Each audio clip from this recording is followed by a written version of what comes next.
All right, so are you ready for a deep dive into something we all think about? Bucket lists. Those things we want to do before, well, yeah. But here's the thing.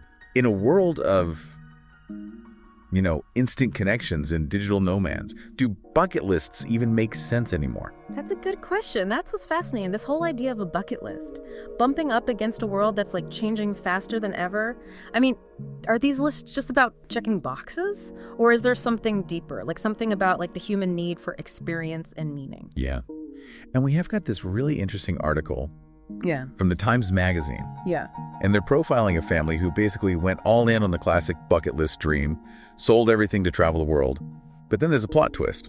The husband sells an app for $54 million. Oh, wow. Yeah. That's a perfect example of how the definition of success is changing. Like, did they ditch the travel plans, upgrade to luxury? Nope, they just kept going, proving it wasn't about like lavish experiences, but something more, fundamental. Yeah, and it's kind of great. Like, they literally sold their house, their cars, everything, I think for about $25,000, and took off with their 2 young kids. Wow. They even had another child while traveling. Oh, wow. Yeah. It's incredible. The article actually quotes them, saying, "We're a regular family. We just happen to be having our family experiences in different destinations around the world." Right. It really highlights, I think, the shift in mindset that we're seeing. Absolutely.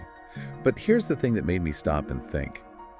The article points out how technology has made it possible for people to become like, digital nomads. Right. Working from anywhere with Wi-Fi.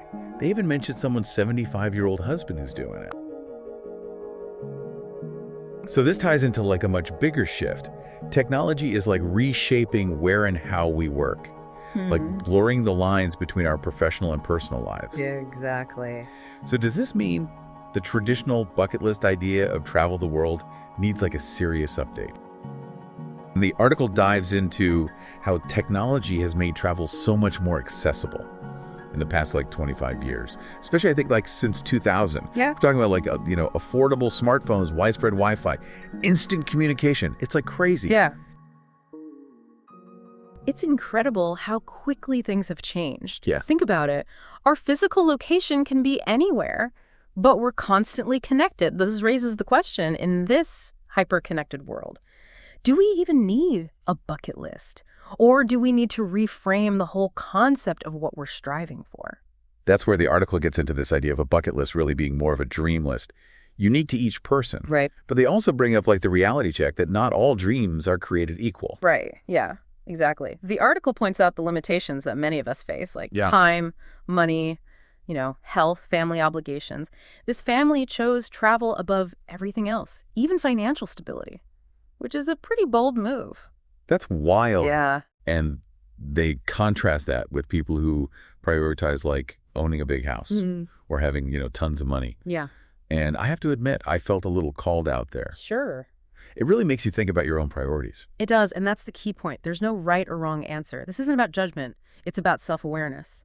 What matters is that you're conscious of what truly matters to you and how those values shape your choices. Absolutely. But here's the twist the article throws in.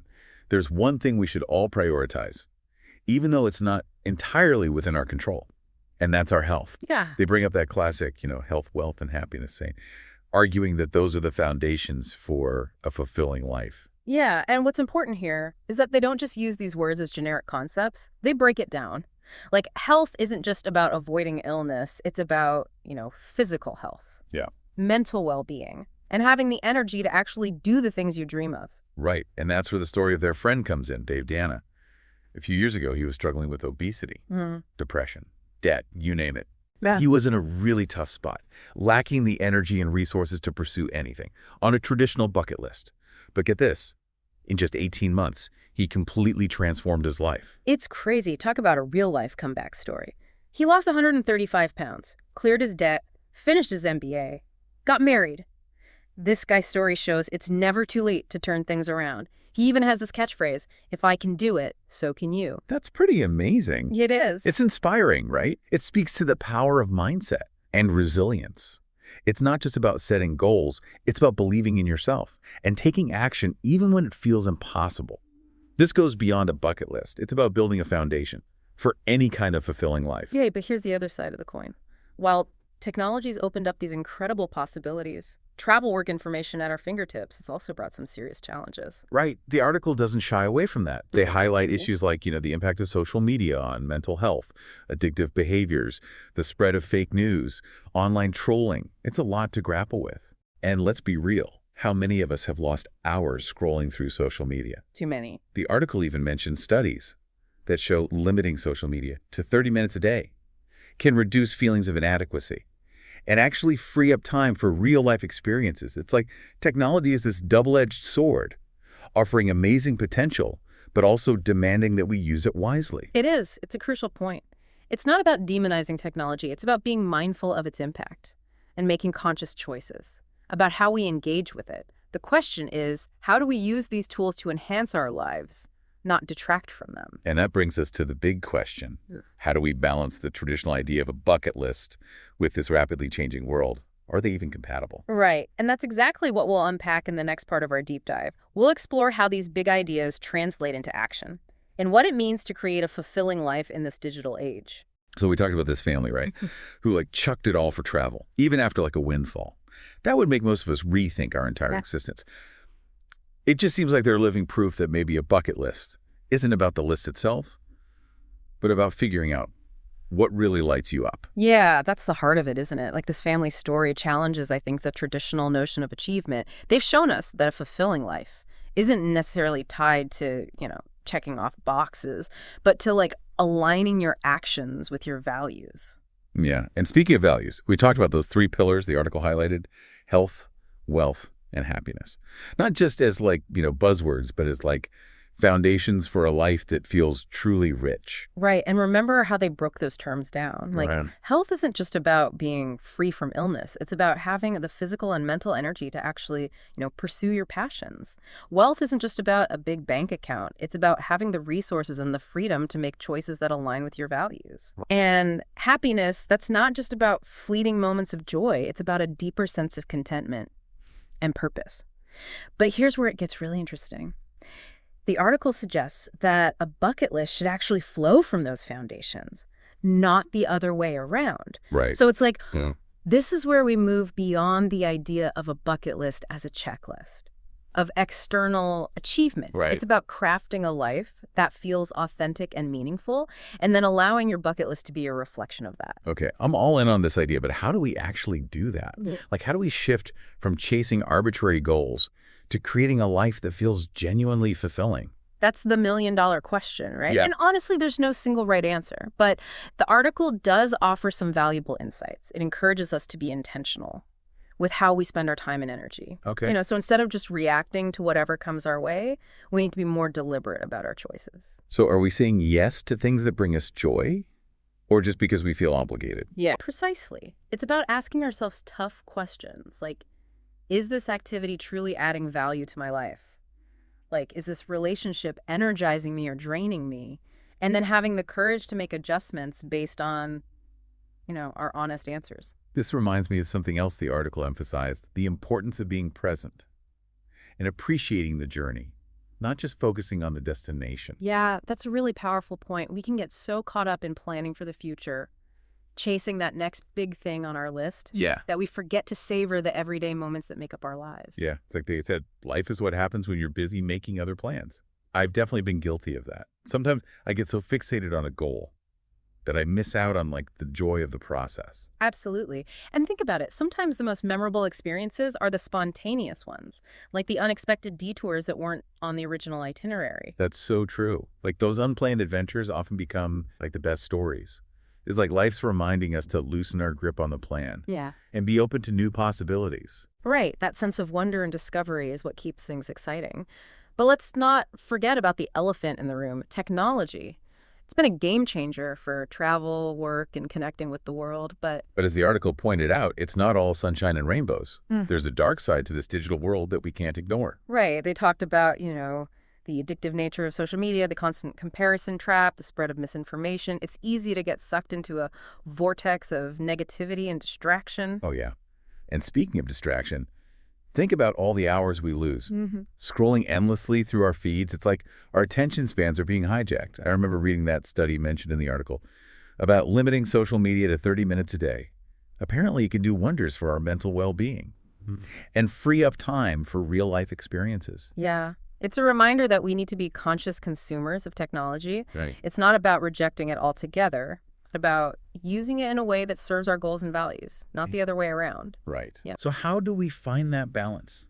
How do we harness the power of technology without letting it control us? That's a challenge we all face, right? And there's no one-size-fits-all answer, but the article offers some practical advice. Okay, I'm all ears. Okay, so first be mindful of your digital consumption. Ask yourself, am I mindlessly scrolling, or am I engaging with content that inspires me, educates me, or connects me with loved ones? It's about making conscious choices, right? Mm, Not just letting the algorithms dictate what we see and how we spend our time. exactly. And second, make a conscious effort to unplug regularly. This doesn't have to be anything drastic. Like a digital detox retreat in the wilderness. Well, that could work for some, but even small steps can make a difference. Take a walk in nature without your phone. Have a face-to-face conversation, read a book, anything that allows you to disconnect from the digital world and reconnect with yourself and the world around you. It's about creating space for stillness and reflection, giving our minds a break from the constant stimulation. Precisely. And finally, remember that technology is a tool. It can be a powerful force for good, connecting us with information and people around the world, but it can also be a source of distraction and negativity. If we're not careful, the choice is ultimately ours. So it sounds like crafting a fulfilling life isn't about checking off boxes on a bucket list, but about something much deeper. Yeah, it's about cultivating a life that aligns with your values, prioritizing your well-being, and allowing for spontaneous adventures. It's about being present, savoring experiences, and making conscious choices about how you engage with technology. It's about creating a life that feels authentic and meaningful to you. But how do we know if we're on the right track? Like, how do we measure our progress in this journey of creating a fulfilling life? That's a great question, and it's something we'll explore in the final part of our deep dive. We'll look at some signs that indicate you're living a life that's truly aligned with your values and bringing you a deep sense of satisfaction.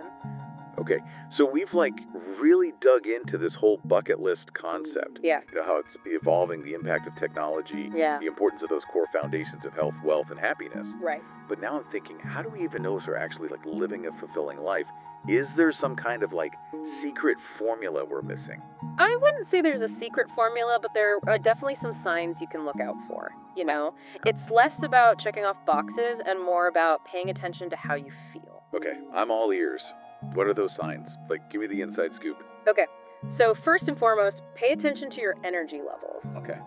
Are you constantly feeling drained and depleted?